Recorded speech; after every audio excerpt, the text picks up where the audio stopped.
It is great to welcome to the program today New York Governor Kathy Hochul. Governor, I love speaking with governors because you really are administrators in a way that members of the House and Senate aren't. They're doing an important job. It's a different job. You really are an administrator of a state in a way that I think is very interesting for the audience to hear about. You recently had this meeting with President Trump. It's been described as productive. We also know that there have been tensions between the White House and Democratic governors.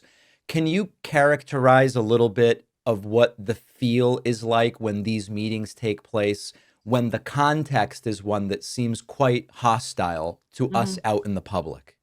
Right. No, and that's an excellent question. And I appreciate your recognition of the role that governors play. I did spend some time in Congress. I've been an elected official at all levels of government of the last 3 decades. But governor certainly is the one that's more akin to a president. I describe it as a president of a state to little kids who ask what a governor does. And so it is a different level of responsibility. So what that leads to is I have to pick my fights, right? Federal government funds our state with $93 billion every year. I will be screaming and yelling about every dime they try to take away. I had a press conference in a hospital talking about how devastating Medicaid cuts would be for a very vulnerable population of really sick kids. And I said, any Republican member of Congress who can come to a place like this and look in these children's eyes and their parents' eyes, and then go back to Washington and still cut Medicaid, well, you are the cruelest, most heartless people who ever walked this earth. I'm also fighting on education cuts. We're going to lose $5 billion from the Department of Education. So I have very clear lines of what the battle lines are. And I fought when they tried to take away funding or talk about shutting down our congestion pricing, first in the nation. That is good for the environment. It gets cars off the streets, reduces congestion. That's what we're doing in New York City. No one else has tried this in our country, and they're trying to stop us. And I made a very strong point. Here, the Trump administration says it's better for states to control make decisions on whether or not a woman can control her own body, leaving reproductive rights, abortion rights to the states, control their own body. But you're telling me, as governor, I can't control my own traffic patterns? So those are the areas I'm happy to have the fight, and I have. But areas where I can find some common ground will mostly be around infrastructure. And I wanted to create a bond with the White House in terms of saying, can I get your support to redo Penn Station, for example? Anybody who's come through Penn Station would know exactly what I'm talking about, why it needs to be done. So I would just say in these meetings, I'm very clear on my values. And I said in my first conversation with the president, I will support and talk to you about policies that are beneficial to our state, especially on infrastructure. But I'm going to always stand up and fight for our values as New Yorkers. That's a real easy lane for me. And all Democratic governors, I believe, are feeling the same. We'll work over here in this area where we have some common ground, but there's a much bigger swath of differences where we have to be loud voices on behalf of our constituents. There may be no greater area than that, at least as concerning my audience, with regard to the issue of immigration, ICE raids, roundups. We've seen the dramatic videos, and I don't say dramatic in a positive or negative way, just drama with regard to what this means for individuals that are being targeted. What is or was your message to this administration about the ways in which you will or will not assist them when it comes to their goals? And it's hard to think of a place greater than New York City with regard to how that is going to affect the immediate area. What was your message to the administration on that? It was strong. We're not allowing families to be separated. We're not going to allow this mass deportation. Where we will cooperate, and I did this even under the Biden administration, if you have a warrant or someone's on a terrorism watch list or committing crimes in their home country or committing crimes here, that's a different category. And I will help you with those to protect everyone, whether they're newly arriving New Yorkers or whether they've lived here their entire lives. So that's real clear to me. But don't bleed over into going to schools and sensitive places. So our state policy, our state law does not allow for our state police to be involved in those situations. Now, what we have are some renegade counties in New York, because individual counties can sign a pact with ICE, and we have a lot of them, some on Long Island, some in upstate New York, where there's different political views. They are cooperating with their local police departments, but what I control is the state police, and they will not cooperate in that. And so I've gone out to these communities so often, and I'm so proud to represent such a diverse state, diverse city, and celebrate that as part of our identity. But the fear that people have is so palpable. Kids aren't going to school. People aren't going to worship in their churches on Sunday mornings. Even I was talking to a legislator who represents Little Haiti. I walked there after the attacks on Haitians during the campaign. And a lot of the little shops I saw are now empty because people are afraid to leave their homes. This is the ripple effect of this climate of fear they've created. And there was no reason to do this. I have said, we'll help you over here with the real criminals, but can't you just leave these people alone? I have 400,000 open jobs in the state of New York. I want workers to come here. What the administration can do, speed up work permits. Let's put them to work. That's what they want. And that's the solution that I think could get us to a far better place, better for our economy as well. But that's not an area they seem to want to talk about and react to.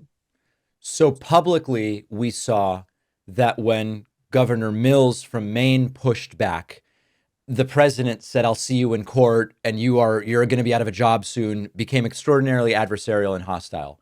How did the president take to you saying, "Here are the limits of my cooperation, and it's not going further"? I mean, how does he take something like that? Well, that was not an audience. I was in the room with other governors when my great friend from Maine, Janet Mills, who a former attorney general, she's gutsy, she's tough, and Yeah. I will back her any day of the week. Yep. And so when she said, she's the one who said, "I'll see you in court," because that's what we're doing. I can't tell you how many lawsuits we have filed with our attorney general and areas where we've had to stand up legally. And so they know I'm doing this. They already know I'm in court in countless cases, birthright citizenship and others where we've had some success. So that's where we are. And so the conversations in private, we talk about a variety of issues. But I talk about how the CHIPS and Science Act is really important to a state like New York because we're able to land one of the largest semiconductor manufacturing facilities in the country will be built in upstate New York, which is an area that's struggled for a long time. I want those 50,000 jobs. And I said that to the president. So the point is, it's not a yelling match. It's not hostile in that environment. Yeah. But then I don't mind going out and talking about, my values in a rally or in a protest or wherever I need to be. That's my job. One of the things we saw in 2010 with the passage of Obamacare was that you had a number of governors who rejected the Medicaid expansion, red state governors. And what that led to come the election of 2012 was that you had voters, not in New York, but in other parts of the country, who said, "Hey, you know what? I heard about this thing, Obamacare, that passed. I'm supposed to have health care and I don't. I blame Barack Obama." Now, of course, I know many of my voters know the reason they didn't end up with health care was that their governor opted not to participate in that Medicaid expansion. Right. The point I'm getting at is a lot of times what happens federally makes a headline, and what happens within the 50 states in administering some policy or program does not get the same level of attention. And so as I now start to think about what happens with the Democratic Party in terms of off-year gubernatorial elections and, of course, the midterm national elections in 2026, how are you strategizing and thinking about communicating to voters in your state the areas in which the things that the Trump administration is trying to do you are keeping out when you see them as bad for your constituents, or ways in which you are actually trying to provide something that is not being provided by the federal government? How do you communicate that from a PR perspective? Well, you take me back down memory lane because the Affordable Care Act, my support for it as a new member of Congress is the reason I became a former member of Congress. I won in a special election in 2011.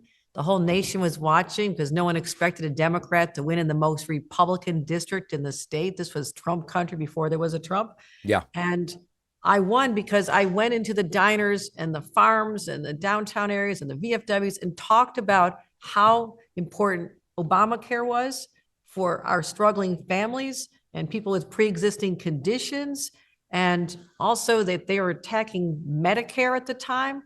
That was a winning issue.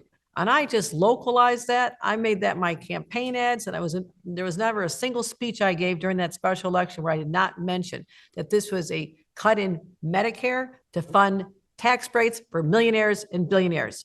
Fast forward, I lost my seat because I wouldn't vote one of 43 times to repeal it.